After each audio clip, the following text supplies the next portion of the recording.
வணக்கம். நான் உங்கள் ஜெயா. இன்றைக்கி நம்ம இந்த வீடியோவில் கிரிட்டிசிசம் பற்றி பார்க்கலாம் வாங்க. கிரிட்டிசிசம்னா அது ஒரு பிரான்ச் ஆஃப் ஸ்டடி. என்ன மாதிரினா அது ஒரு லிட்ரரி ஒர்க்கை எடுத்து அதை டிஃபைன் பண்ணும், கிளாஸிஃபை பண்ணும், எக்ஸ்பவுண்ட் பண்ணும், இவாலுவேட் பண்ணும்.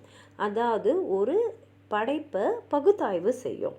இப்போ லிட்ரேச்சர் இலக்கியம்னு எடுத்தாலே அதில் 3 ஆக்டிவிட்டீஸ் இருக்குது. ஒன்று முதல்ல ஒரு எழுத்தாளர் ஒரு விஷயத்தை ஒரு படைப்பை உருவாக்குவார், டு கிரியேட்டு. அதை படிக்கிறவங்க அதை அனுபவிப்பாங்க, பாராட்டுவாங்க, டு அப்ரிஷியேட்டு.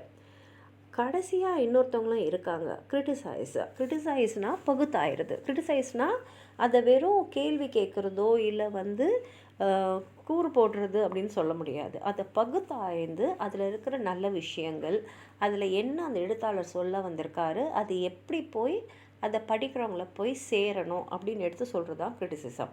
இப்போ இந்த கிரிட்டிசிசம் நம்ம கற்றுக்கலாம். அதாவது ஒரு படைப்பை நம்ம எப்படி பகுத்தாயணுன்றதை நம்ம படித்து தெரிஞ்சுக்கலாம்.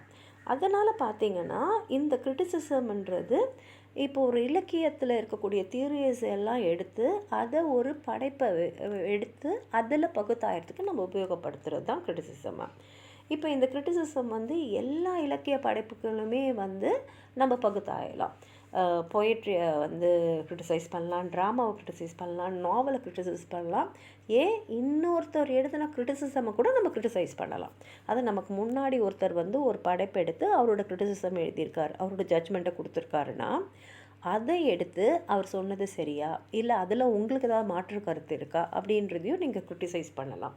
அதனால் ஏற்கனவே அந்த கிரிட்டிசிசமையும் நம்ம கிரிட்டிசைஸ் பண்ணலாம். இப்போ இந்த கிரிட்டிசிசம் பற்றி நிறைய பேர் நிறைய விதமாக டிஃபைன் பண்ணியிருக்காங்க. வால்டர் பேட்டர் என்ன சொல்லியிருக்காருன்னா, criticism is an art of interpreting art அப்படின்னு சொல்லியிருக்காரு. இதே தான் கார்லரும் சொல்லியிருக்காரு. இன்டர்பிரிட்டிங்னா அதை பகுத்தாய்ந்து மற்றவங்களை விளங்குற மாதிரி எடுத்து சொல்கிறது தான் இன்டர்பிரிட்டிங். ஆர்னால்ட் என்ன சொல்லியிருக்காருன்னா, ஒரு விஷயத்தை நம்ம படித்து அதில் இருக்கக்கூடிய சிறந்த கருத்துக்களை இந்த உலகத்துமும் ஒத்துக்கக்கூடிய கருத்துக்களை இல்லை ஏற்கனவே ஏற்றுக்கொண்ட கருத்துக்களை நம்ம வெளிப்படையாக சொல்கிறது தான் கிரிட்டிசிசம் அப்படின்னு சொல்லியிருக்காரு. ஹட்சன் என்ன சொல்லியிருக்காருன்னா, ஒரு கிரிட்டிசிசத்தோட முக்கியமான வேலை என்னென்னா ஒரு விஷயத்தை தெளிவுபடுத்துறது, ஸ்டிமுலேட்னா ஒரு ஆர்வத்தை தூண்டுறது. இவர் இப்படி அதை பற்றி சொல்லியிருக்காரா, அப்போ இந்த படைப்பை நம்ம எடுத்து படித்தே ஆகணும் அப்படின்னு ஒரு ஆர்வத்தை நம்ம கிரிட்டிசிசம் படிக்கிறவங்கக்கிட்ட ஏற்படுத்துறது. பேக்கன் என்ன சொல்லியிருக்காருன்னா, some books may be read by deputy. அதாவது சில புஸ்தகங்களுக்கு நமக்கு யாராவது ஒருத்தவங்களுடைய துணை வேணும் அந்த புஸ்தகத்தை புரிஞ்சுக்கிறதுக்கு. அதனால் அந்த புஸ்தகத்தை படிச்சுட்டு கிரிட்டிசிசம் எழுதும் போது இந்த விஷயத்த அவர் இப்படி தான் சொல்லியிருக்காரா, அப்போ இப்படி அவர் சொன்னதுக்கு அர்த்தம் இதுவா அப்படின்றது நமக்கு இன்னும் எளிதாக புரியும்.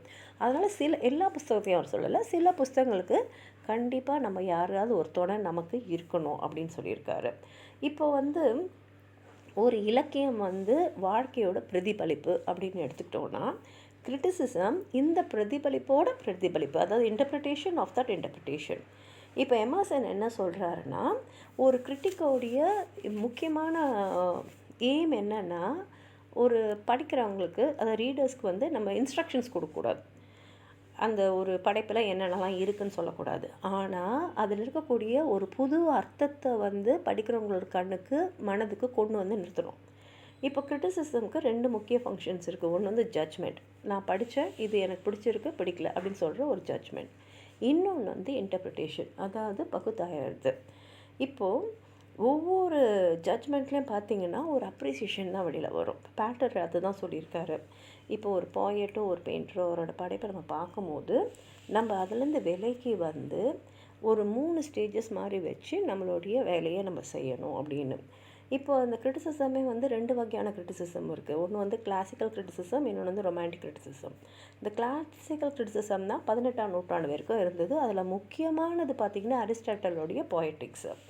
இப்போ இதில் பார்த்திங்கன்னா இதுதான் ஸ்டாண்டர்ட், இதுதான் கன்வென்ஷன், இப்படி தான் ஒரு படைப்பை பகுத்தாயணும் அப்படின்னு நிறைய ரூல்ஸ் ரெகுலேஷன்ஸ்லாம் இருந்தது. அந்த கிரிட்டிசிசம் எப்படின்னா, உன்னுடைய கிரிட்டிசிசம் கரெக்டான ஜட்ஜ்மெண்ட்டில் இருக்கணும், கரெக்டான அப்ரிசியேஷனில் இருக்கணும் அப்படின்னு நிறைய ரூல்ஸ் ஸ்டாண்டர்ட்ஸ் எல்லாம் போட்டதுனால அப்போ இருந்த கிரிட்டிக்ஸ்லாம் பயங்கரமான ஒரு கட்டுப்பாட்டுக்குள்ளே தான் அவங்க வந்து ஒரு படைப்பை வந்து கிரிட்டிசைஸ் பண்ண வேண்டியிருந்தது. ஆனால் அதுக்கப்புறம் அந்த ரொமான்டிக் கிரிட்டிசிசம் பார்த்திங்கன்னா அது மொத்தமாகவே வேறு மாதிரி இருந்தது. இது வந்து ஆரம்பித்து வச்சது வேர்ட்ஸ்வொர்த் தான். முதல்ல அது சப்ஜெக்டிவாக இருக்கும். சப்ஜெக்ட்னால் இப்போ நான் ஒரு படைப்பை படைக்கிறேன்னா அது எனக்குள்ளே என்ன ஒரு உணர்வை ஏற்படுத்துது, எனக்கு எவ்வளோ வந்து மகிழ்ச்சியாக இருக்குது அதை படிக்கும் போது அப்படின்னு என்னோடய உள்ளுணர்வை வச்சு தான் நான் ஒரு படைப்பை வந்து கிரிட்டிசைஸ் பண்ணுவேனே தவிர எனக்கு அவுட் சைடு ரூல்ஸ் எனக்கு தேவையில்லை. அந்த எழுத்தாளர் எதை சொல்கிறதுக்காக அதை எழுதியிருக்காரு, அப்போது அதை சொல்லும் போது அவர் வந்து எனக்குள்ளே வந்து அதை நான் படிக்கும் போது என்ன மாதிரி பர்சனலாக எனக்கு ஃபீல் ஆகுது, அவர் வந்து எந்த மாதிரி ரியாக்ஷன்ஸோ சென்சேஷன்ஸோ எனக்குள்ளே அவர் ஏற்படுத்தியிருக்காரு, எதுக்காக இந்த எழுத்தாளர் இதை எழுதியிருக்காரு, அந்த எழுதணுன்ற அந்த நோக்கத்தை அவர் ஒழுங்காக செஞ்சுருக்காரா, அதை வந்து சரியாக செஞ்சுருக்காரா, படிக்கிறவங்களுக்கு அந்த படைப்பாளியோடைய அந்த நோக்கம் போய் சேர்ந்துருக்கா, இப்படியெல்லாம் பார்க்க வேண்டியது தான் ரொமான்டிக் கிரிட்டிசிசமோடைய கிரிட்டிக்ஸோட வேலை. கால்டன் அண்ட் ஷெல்லியும் வந்து ரொமான்டிக் கிரிட்டிக்ஸில் தலை சிறந்தவங்களாக இருந்தாங்க. ஆனால் மாடர்ன் கிரிட்டிக்ஸான T S Eliot, T A. Hulme, I A Richards எல்லாம் இந்த ரொமான்டிக் கிரிட்டிசிசம் ரொம்ப தாக்குனாங்க. ஏன்னா அவங்க வந்து அந்த ட்ரெடிஷ்னல் மெத்தட் ஆஃப் கிரிட்டிசிசமை தான் ரொம்ப விரும்பினாங்க. இதை பற்றி டிஎஸ் எலியட் ரொம்ப தெளிவாகவே அவரோட படைப்பில் எழுதியிருக்காரு. உங்களுக்கு எதாவது சொல்ல நினச்சிங்கன்னா கீழே இருக்கிற கமெண்ட் பாக்ஸில் எழுதுங்க. இந்த வீடியோவை லைக் பண்ணுங்கள், உங்கள் ஃப்ரெண்ட்ஸோடு ஷேர் பண்ணுங்கள். சப்ஸ்கிரைப் பண்ணாதவங்களாம் ப்ளீஸ் சப்ஸ்கிரைப் பண்ணி சப்போர்ட் பண்ணுங்கள். நன்றி.